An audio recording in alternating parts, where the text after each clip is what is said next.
Super అమ్మ. మీరు ఈ ఏజ్లో ఎట్లా చేశారంటే ఇంకా ఆ ఏజ్ ఎట్లా చేసారో నాకు అర్థమైతే లేదు. Okay, congratulation. వీళ్ళందరినీ ఒకసారి మా చైర్మన్ రాము గారిని ఒకసారి గట్టిగా చెప్పండి. బాగా చేయలేరు కదా అమ్మ? బాగా చేశారా? ఓకే, బాగా చేశారు. మా చైర్మన్ గారిని ఒకసారి వేదిక పైకి వచ్చి వాళ్ళని సత్కరించుకోవాల్సిందే కోరుతున్నాను. కంగ్రాట్స్ అమ్మ.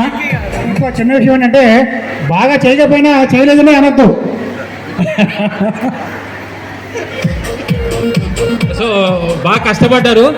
మహేష్ వీళ్ళందరికీ డ్యాన్స్ నేర్పించింది మన సత్య మాస్టర్ వాళ్ళ టీం.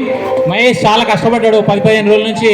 మహేష్ డైలీ ఎక్కడి నుంచి, నువ్వు కాదు బాబు మహేష్, ఈ మహేష్ కాదు ఆ మహేష్. ఓకే, శాల్వలు ఇవ్వండి అమ్మా. ఈ టీం హెడ్ విజయలక్ష్మి గారిని